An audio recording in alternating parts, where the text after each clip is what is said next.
नमस्कार मित्रांनो. मागच्या लेक्चरमध्ये आपण नामाऐवजी येणाऱ्या शब्दाचा अभ्यास केला. ते म्हणजे सर्वनाम. आजच्या लेक्चरमध्ये आपण नामाविषयी जो शब्द माहिती सांगतो त्याचा अभ्यास करणार आहोत. तो म्हणजे विशेषण होय. सुरुवात करू आपण आजच्या लेक्चरला नेहमीप्रमाणे उदाहरणांपासून. हा आंबा गोड आहे. ते कडू कारले आहे. मला 3 भाऊ आहेत. मी 2.5 पोळ्या खाल्ल्या. आता हे चारही वाक्य ज्यावेळेस तुम्ही बघता त्यावेळेस तुम्हाला एक गोष्ट समजते की आंबा हे नाम आहे आणि गोड हा शब्द ह्या आंब्याविषयी माहिती सांगतो. काय गोड आहे तर आंबा आणि आंबा हे नाम आहे. मग नामाविषयी जो माहिती सांगतो तो आहे विशेषण. पुढचं वाक्य बघा. ते कडू कारले आहे. कडू हा जो शब्द आहे हा कारल्याची माहिती सांगतो आणि कारले हे नाम आहे तर कडू हे विशेषण आहे. पुढचं वाक्य बघा. मला 3 भाऊ आहेत.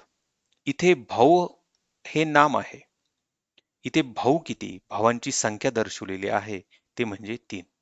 त्यामुळे 3 इथे विशेषण आहे. पुढच्या वाक्यामध्ये मी 2.5 पोळ्या खाल्ल्या. या ठिकाणी खाण्याची क्रिया आहे. खाल्लं, खाल्ल्या हे झालं क्रियापद. पोळी हे झालं नाम. 2.5 पोळ्या खाल्ल्या. 2.5 काय खाल्ल्या? तर पोळ्या. म्हणजे 2.5 हा जो शब्द आहे हा ह्या पोळी या शब्दाची माहिती सांगतो. म्हणजे इथे 2.5 हे झालं विशेषण. आता 3 आणि 2.5 हे दोन्ही जरी संख्यावाचक शब्द असले तरी याच्यामध्ये तुम्हाला एक गोष्ट समजेल की 3 ही पूर्णांकवाचक संख्या आहे. म्हणजेच हा विशेषणाचा जो प्रकार आहे संख्या विशेषण त्याचाही एक उपप्रकार आहे तो म्हणजे पूर्णांकवाचक संख्या विशेषण. आणि 2.5 ही अपूर्णांक संख्या आहे. म्हणजे इथे 2.5 हे अपूर्णांकवाचक संख्या विशेषण आहे. या विशेषणाचे जे प्रकार उपप्रकार जे आहेत ते आपण पुढे बघणारच आहोत. आता आपण एक ओझरती नजर या वाक्यांवर फिरवली. आता आपण पुस्तकी भाषेतली जी व्याख्या आहे जी परीक्षेला नेहमी विचारली जाते. कधी कधी तुम्हाला व्याख्या दिली जाते आणि विचारलं जातं की ही व्याख्या कशाची आहे. त्यामुळे पुस्तकी भाषेत ज्या व्याख्या आहेत त्या सुद्धा आपल्या पाठ असायला पाहिजेत. आता विशेषणाची व्याख्या काय आहे ते बघू. जो विकारी शब्द नामाची माहिती सांगून त्याची व्याप्ती मर्यादित करतो त्याला विशेषण असं म्हणतात. आता ज्यावेळेस आपल्याला व्याख्या अवघड वाटते ना त्यावेळेस आपण त्याची फोड करायची. आता विकारी शब्द म्हणजे काय ते बघा. पहिल्या लेक्चरमध्ये आपण बघितलं की जे शब्द लिंग वचन विभक्तीनुसार बदलतात त्याला आपण विकारी म्हणतो. मग नामाच्या ज्या 8 आपलं शब्दाच्या ज्या 8 जाती आहेत त्यापैकी नाम सर्वनाम विशेषण क्रियापद हे 4 विकारी आहेत.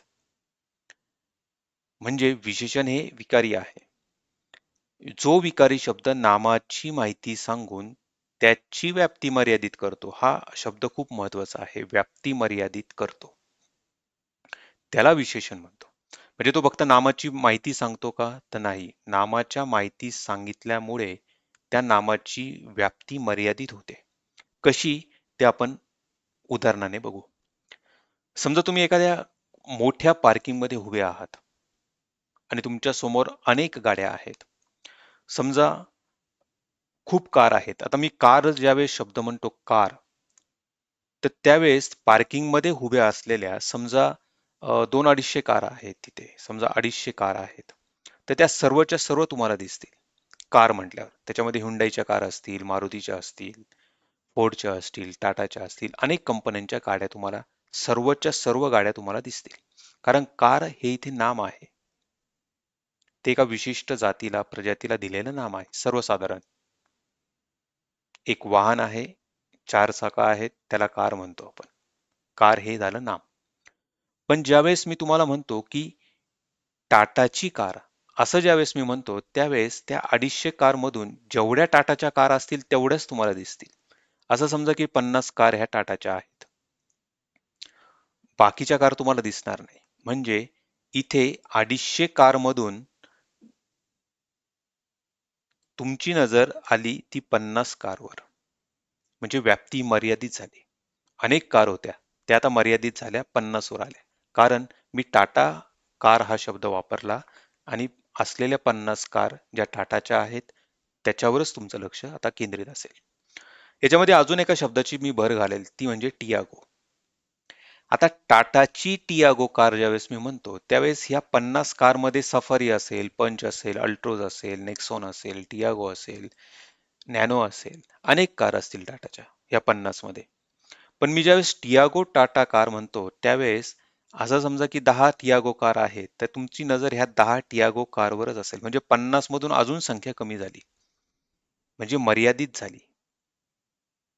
बरोबर. अजून मी एक शब्द याच्यामध्ये टाकतो, तो बघा. टाटाची पांढरी टियागो कार असं मी ज्यावेळेस म्हणतो, तर तुमच्या डोळ्यासमोर ज्या 10 टियागो कार असतील त्याच्यामध्ये काही निळ्या असतील, काही लाल असतील, काही सिल्वर असतील, काही व्हाईट कलरचे असतील किंवा आणखी काही रंग, येलो असेल, ऑरेंज असेल, तर वेगवेगळ्या रंगाच्या कार टियागो असतील. पण पांढरी टियागो ज्यावेळेस म्हणतो त्यावेळेस तुमच्या समोर असतील समजा 2 पांढरे टियागो असतील तर ते तुम्हाला तेवढेच दिसतील. म्हणजे संख्या कशी मर्यादित होत जाती बघा. का? तर ही विशेषणं वापरल्यामुळे. इथे पांढरी, टियागो, टाटा हे विशेषणं झाली. म्हणजेच व्याप्ती मर्यादित होणं म्हणजे काय? हे तुम्हाला ह्या उदाहरणातून समजलं असेल. पुढे बघू. आता विशेषण वाक्यामध्ये नामाची माहिती सांगतो आणि ते नामाच्या त्या वाक्यामध्ये कुठल्या जागेवर विशेषण आलं आहे त्यानुसार विशेषणाचे प्रकार पडतात. एक आहे अधिविशेषण किंवा ज्याला पूर्व विशेषण असं म्हणतो आणि दुसरं आहे विधी विशेषण ज्याला उत्तर विशेषण असंही म्हणतो. तर अधिविशेषण पूर्व विशेषण म्हणजे काय ते बघा. हा शहाणा मुलगा आहे. ह्या वाक्यामध्ये मुलगा हे नाम आहे.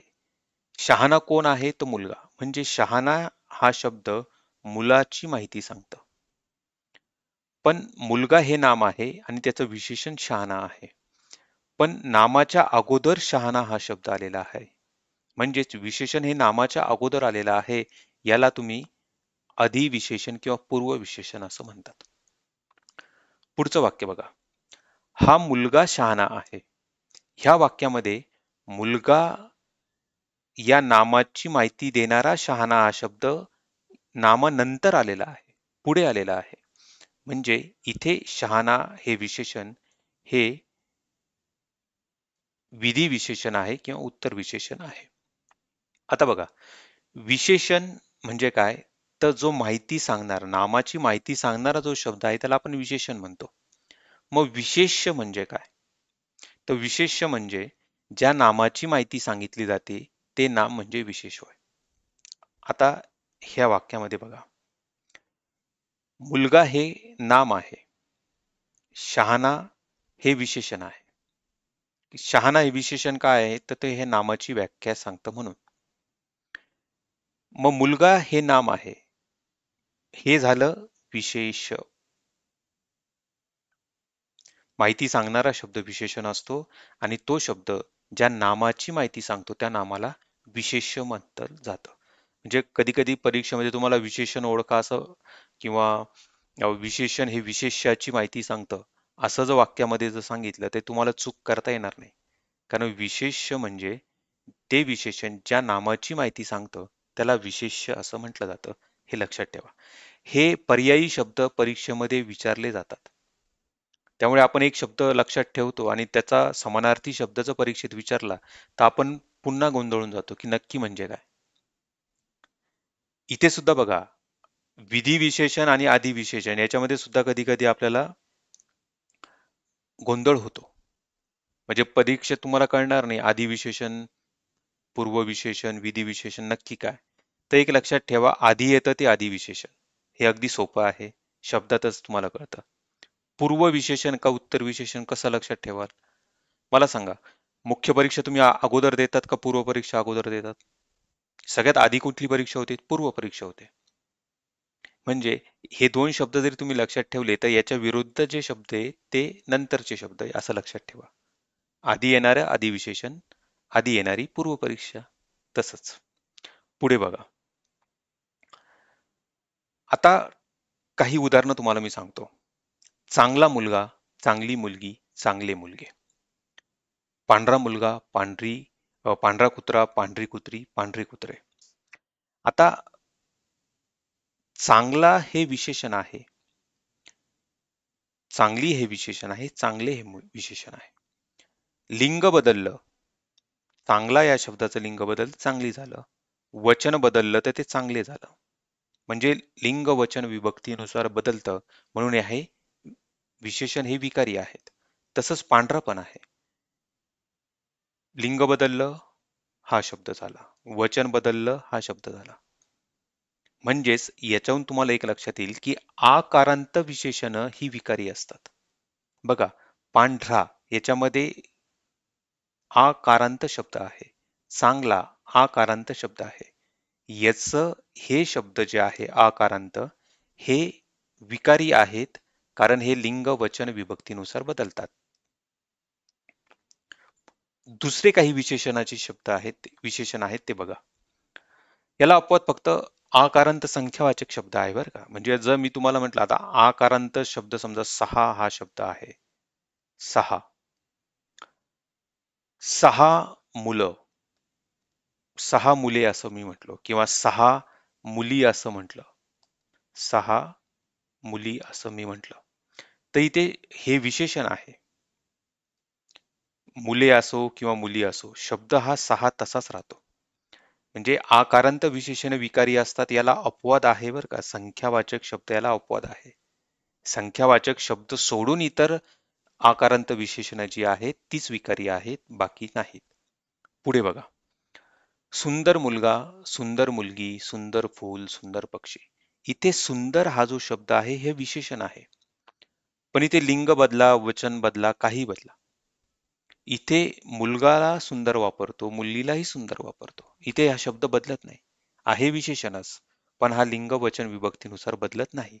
मग याच्याहून आपण कुठला नियम बघतो, तर आकारांत सोडून इतर जी विशेषणं आहेत ती अविकारी असतात. म्हणजे विशेषण हे फक्त विकारीच असतं असं नाही. जरी आपण त्याला विकारी गटात मोडत असलो तरी काही विशेषण ही अविकारी पण असतात. जसं सुंदर हा शब्द आहे. म्हणजेच आकारांत शब्द हा विकारी असतो, आकारांत विशेषणही विकारी असतात. अपवाद संख्यावाचक. इतर विशेषणं जी आहेत आकारांत सोडून ती अविकारी असतात, एवढं लक्षात ठेवा. पुढे बघू. आता हा जो मी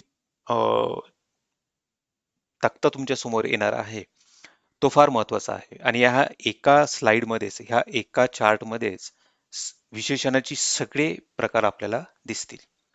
एक एक करून आपण बघू. विशेषणाचे प्रकार, मुख्य प्रकार आपण बघू. 3 मुख्य प्रकार आहेत. पहिला प्रकार आहे गुणविशेषण.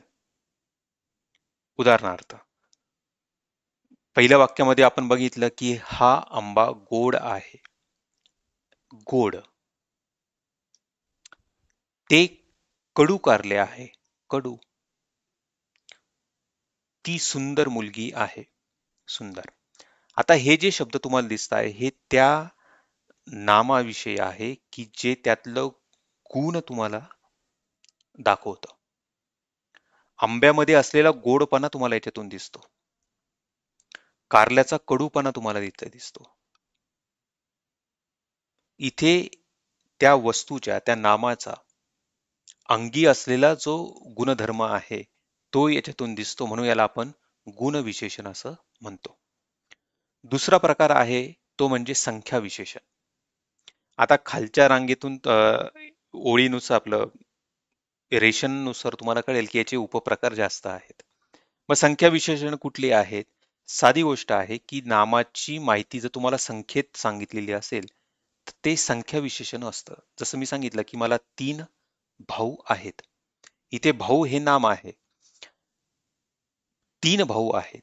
3 ही संख्या आहे आणि ती भावाची माहिती सांगत आहे, म्हणजे ते झालं संख्या विशेषण.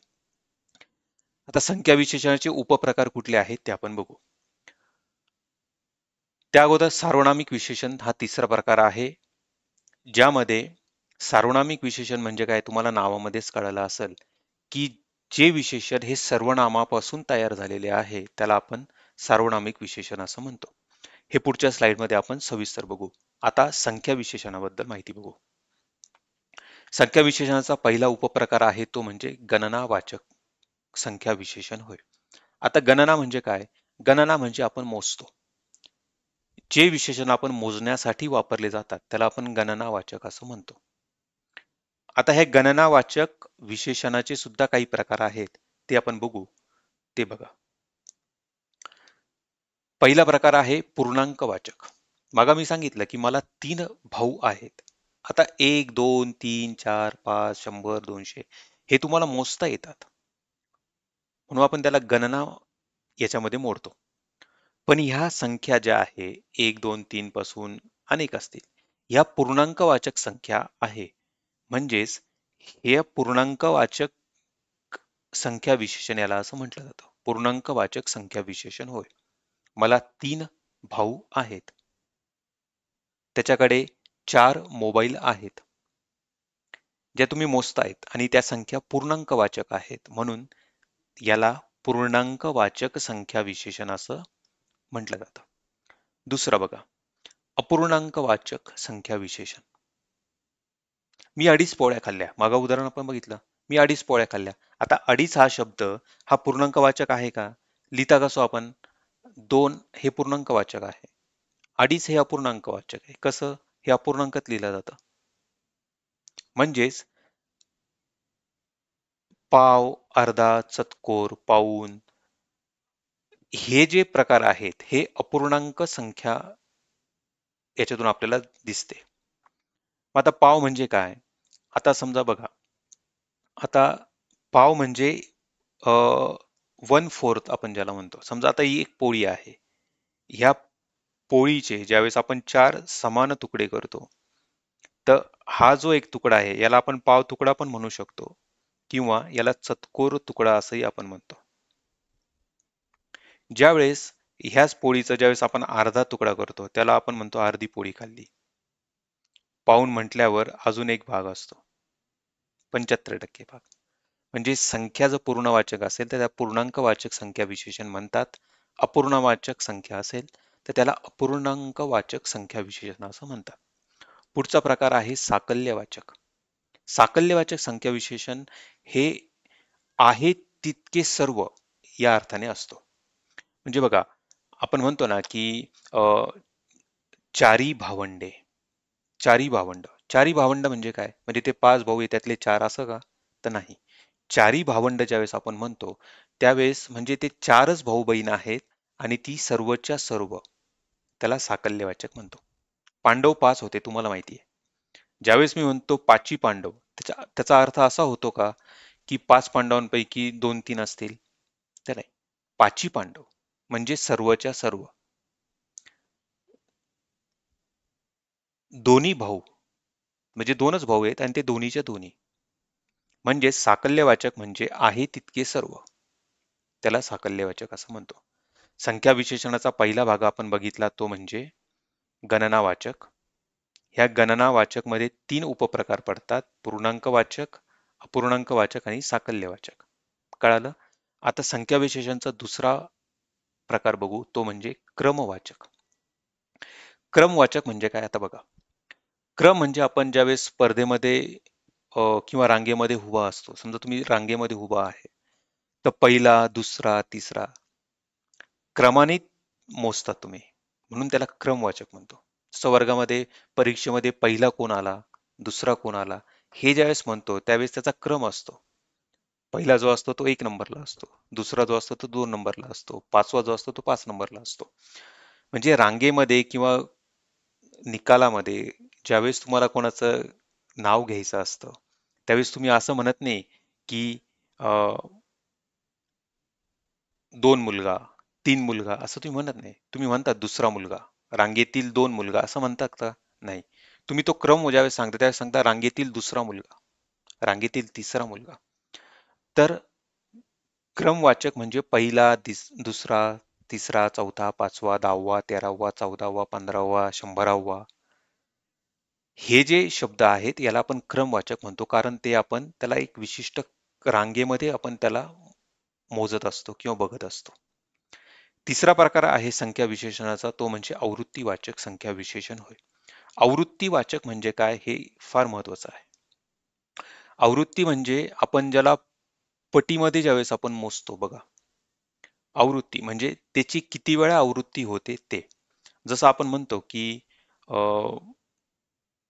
एक ही संख्या आहे. समजा समजा माझ्याकडे 100 रुपये आहे आणि माझ्या भावाकडे 200 रुपये आहे. तर मी काय म्हणेल की माझ्यापेक्षा भावाकडे दुप्पट रक्कम आहे. दुप्पट म्हणजे काय? ही एक 100 रुपये ही एक संख्या आहे, त्याची आवृत्ती झालेली आहे, म्हणजे दुप्पट झालेली आहे. जर माझ्या बहिणीकडे 500 रुपये असतील आणि माझ्याकडे 100 असेल, तर मी काय म्हणलो, माझ्या बहिणीकडे माझ्यापेक्षा 5 पट पैसे आहेत किंवा रुपये आहेत. म्हणजेच आहे त्या गोष्टीची आवृत्ती किंवा आवृत्तीला आपण काय म्हणतो, ती त्या पटीमध्ये किंवा आहे तितकी संख्या किती वेळा तयार होते त्यानुसार होतो. जसं तुम्ही ज्यावेळेस एका रस्त्याने जाता, समजा हा तुमचा रस्ता आहे, बरोबर? तर ज्यावेळेस त्याच रस्त्याचा ज्यावेळेस हायवे तयार होतो, तर त्याला अजून एक पर्यायी रस्ता असतो. इकडून जातात गाड्या, इकडून येतात. मग याला काय म्हणतात? याला दुहेरी म्हणतात. म्हणजे याच्या पटीत वाढला आहे. हा एक रस्ता आहे, त्याच्यात तसाच एक रस्ता, याची दुसरी आवृत्ती तयार झाली तिकडून येणाऱ्यांची. त्याला दुहेरी म्हणतो आपण. असाच ज्यावेळेस तो वाढतो त्यावेळेस आपण त्याला काय म्हणतो? चौपट, चौपदरी असंही म्हणतो आपण. हायवेला असतो बघा. तर आवृत्ती वाचक संख्या विशेषण म्हणजे काय? तर त्या पटीमध्ये द्विगुणित आनंद होतो, म्हणजे दुप्पट आनंद झाला. चौपट म्हणजे 4 पटीने, म्हणजे त्याला x 2 किंवा 4 आपण ज्यावेळेस गुणतो, तर त्याला आपण आवृत्तीवाचक असं म्हणतो. या शब्दांनी तुम्हाला फक्त शब्द जरी तुमच्या लक्षात ठेवले तरी तुम्हाला परीक्षेत गोंधळ होणार नाही. पुढचा प्रकार आहे तो म्हणजे पृथकत्व वाचक. आता पृथकत्व म्हणजे काय? तर वेगवेगळ्या गोष्टीमध्ये विभागणं, म्हणजे तुकडे पाडणं. जसं एक एक, शिक्षक आपल्याला म्हणतो ना की एक एक जण पुढे या. एक एक जण म्हणजे काय? आहे तितके नाही, तिथे तुकडे पाडले आहेत. असे असे हे तुकडे पाडलेले आहेत. दोन दोन, दोन दोन गोळ्या घ्या, म्हणजे प्रत्येकाने पातेल्यावर जरी तिथे पिशवीभर जरी गोळ्या असतील पडलेल्या, तरी प्रत्येकाने दोन दोनच घ्या. म्हणजेच तिथे त्याचं डिवायडेशन झालेलं आहे. दोन दोन, पाच पाच, दहा दहा. याला पृथकत्व वाचक म्हणतात. पृथकत्व म्हणजे वेगळे करणे, विभाग पाडणे. शेवटचा प्रकार आहे संख्या विशेषणाचा, तो म्हणजे अनिश्चित संख्या विशेषण. अनिश्चित म्हणजे काय बघा, ज्यावेळेस मी तुम्हाला सांगतो की असं जर मी म्हणालो की 10 मुले 100 मुले वर्गात होती, तर तुम्हाला 100 हा आकडा दिसतो. पण जर मी असं म्हणालो की काही मुले गैरहजर होती, काही मुले गैरहजर होती, तुम्ही म्हणाल काही म्हणजे किती? 2 गैरहजर होती, 10 गैरहजर होतील का 15 गैरहजर होती, नक्की किती? मी फक्त म्हणत होतो की काही मुले गैरहजर होती. काही या शब्दामध्ये तुम्हाला निश्चित आकडा संख्येचा दिसत नाही, म्हणजे ती अनिश्चित आहे. संख्या किती आहे निश्चित नाही, ती अनिश्चित आहे. म्हणून काही हा शब्द हा अनिश्चित सर्वनाम आहे, नक्की सांगता येत नाही. सर्व मुलांनी घरी या, असं मी ज्यावेळेस म्हणतो, सर्व म्हणजे काय? आहे तितके सर्व. इथे संख्या तुम्हाला दिसत नाही नक्की किती आहे. थोडी पोळी वाढ, ज्यावेळेस तुम्ही म्हणता एक पोळी वाढ, तर आई तुम्हाला एक पोळी देईल. तुम्ही म्हणाल अर्धी पोळी दे, आई तुम्हाला अर्धी पोळी देईल. पण जर तुम्हाला जर म्हटलं, आईला जर तुम्ही म्हणालेत की थोडी पोळी वाढ किंवा थोडी भाजी वाढ, तर आई म्हणाल नक्की किती ते सांग. म्हणजे अनिश्चित संख्या विशेषण या शब्दांना म्हटलं जातं, की नक्की संख्या आपल्याला समजत नाही, म्हणून त्याला अनिश्चित संख्यावाचक विशेषण असं म्हटलं जातं. पुढे आता शेवटचा प्रकार जो आहे विशेषणाचा, तो म्हणजे सार्वनामिक विशेषण. आता हे बघा, माझे असले कोणते, हे जे शब्द आहेत याला सार्वनामिक विशेषण म्हणतात. का? तर ह्या शब्दांची निर्मिती जी आहे ती सर्वनामामधून झालेली आहे. सर्वनाम आपण बघितले 6 सर्वनामाचे प्रकार आहेत आणि एकूण 9 सर्वनाम आहेत. मी, तू, तो, हा, जो, कोण, काय, आपण, स्वतः. तर ह्या 9 सर्वनामांपासून जे शब्द तयार होतात आणि त्याचा वापर ज्यावेळेस विशेषण म्हणून केला जातो, त्याला सार्वनामिक विशेषण असं म्हटलं जातं. आता बघा, हा हे सर्वनाम आहे. त्यापासून असा, असला, इतका, एवढा, अमका हे शब्द तयार होतात. म्हणजे ह्या सर्वनामापासून हे शब्द ज्यावेळेस तयार होतात आणि याचा वापर ज्यावेळेस विशेषण म्हणून केला जातो, त्यावेळेस त्याला सार्वनामिक विशेषण असं म्हणतात. तो पासून तसा, तसला, तितका, तेवढा, तमका. जो पासून जितका, जेवढा, जसा. कोण पासून कोणता, केवढा. काय पासून कसा, मी पासून माझा, तू पासून तुझा, तो पासून त्याचा, ती पासून तिचा. तर हे जे सर्व शब्द आहेत, आम्ही पासून आमचा, तुम्ही पासून तुमचा, तर हे सर्व शब्द जे आहेत हे सर्वनामापासून तयार झालेले शब्द आहेत आणि यांचा वापर विशेषण म्हणून केला जातो, म्हणून याला सार्वनामिक विशेषण असं म्हणतात. आता काही शब्द असे असतात की जे मूळचे नाम असतात, पण ते नाम दुसऱ्या नामाची माहिती सांगण्यासाठी ज्यावेळेस वाक्यात वापरलं जातं, त्यावेळेस ती विशेषण होतात. पण मूळची ती नामं असतात, म्हणून त्याला नामसाधित विशेषण असं म्हटलं जातं. बघा, मी कोल्हापुरी चप्पल घेतली. आता तुम्हाला माहिती आहे की कोल्हापुरी, कोल्हापूर हे नाम आहे. ते सामान्य नाम नाही, ते विशेष नाम आहे, पण नाम आहे. चप्पल हे सुद्धा नाम आहे, पण इथे कोल्हापुरी कोणासाठी वापरलं आहे, तर चपलीसाठी वापरलं आहे. चप्पल हे नाम आहे, म्हणूनच या नामाकरता हा शब्द वापरलेला आहे, पण हा मूळचा नाम आहे. पण इथे विशेषणाचं कार्य करतो, म्हणून याला नामसाधित विशेषण असं म्हटलं जातं. मला पुणेरी पेढे आवडतात. आता बघा, पुणे, पुणे हे एका शहराचं नाव आहे, विशेष नाम आहे. पेढे, पेढे हे सुद्धा नाम आहे, पण पुणेरी कशासाठी वापरलोय पुणेरी? पुणेरी हा जो शब्द आहे तो ह्या पेढ्यासाठी वापरलेला आहे. म्हणजेच पुणेरी हा जो शब्द हा झाला इथे नाम, मूळचं नाम असलेला इथे झाला विशेषण, कारण की तो पेढे या नामासाठी आलेला आहे. पण तो इथे विशेषण मनाचं कार्य करतो, म्हणून हे झालं नामसाधित विशेषण. आमचे धान्य दुकान आहे. धान्य हे नाम आहे, दुकान हे सुद्धा नाम आहे, पण इथे धान्य हे विशेषणाचं कार्य करतं या दुकान या नामाचं. इथे झालं हे सार्वनामिक विशेषण.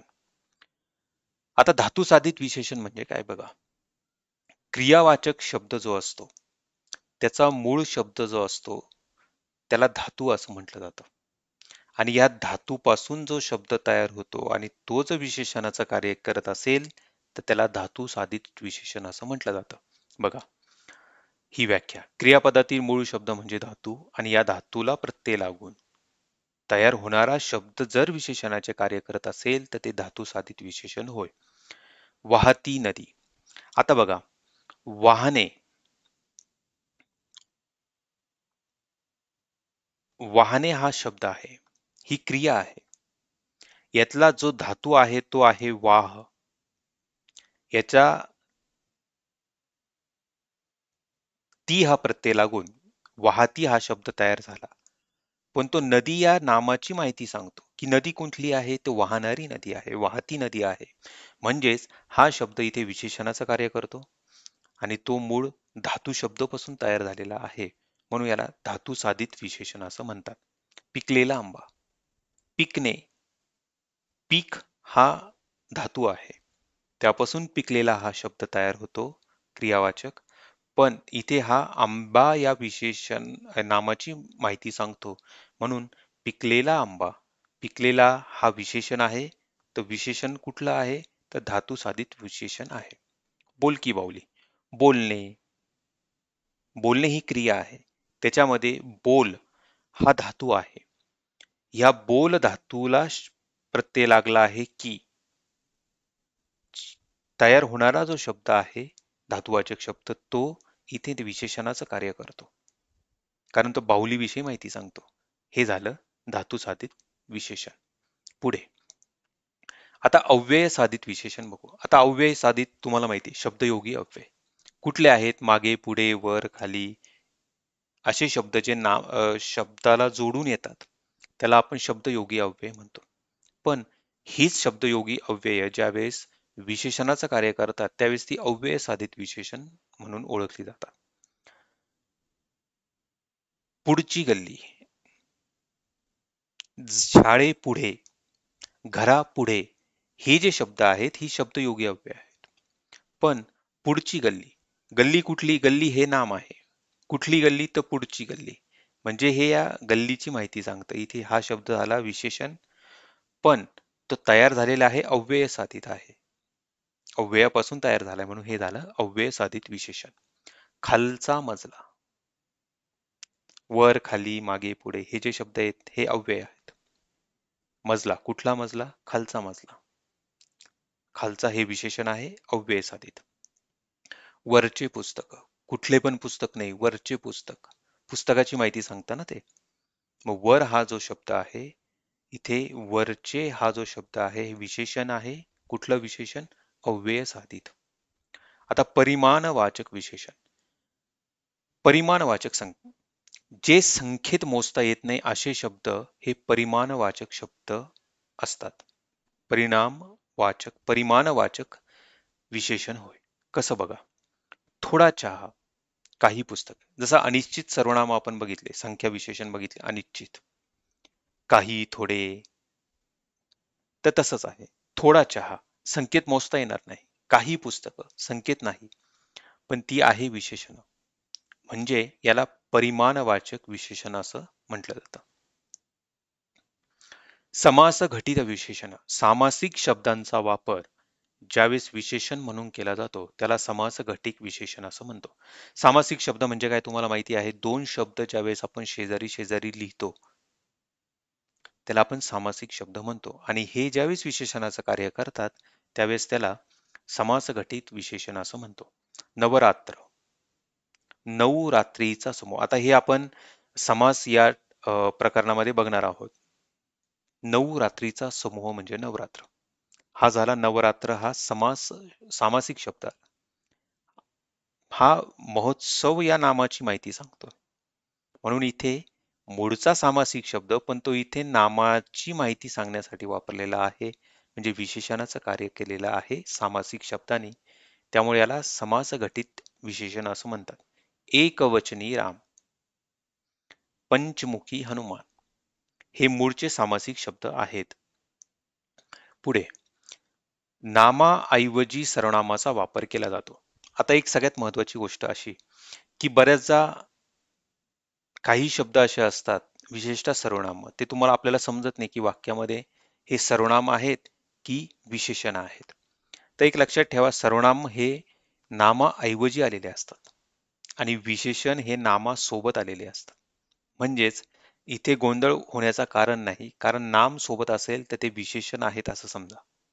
बघा, ज्यावेळेस नामासोबत येतात तर ती विशेषणे विशेषण म्हणून कार्य करताना आपल्याला दिसतात. बघा, हा, ही, तो, ती, ते ही मूळची दर्शक सर्वनाम आहेत, पण त्याच्या सोबत जर नाम आलेले असेल तर ती विशेषणाचं कार्य करतील, दर्शक विशेषण होतील.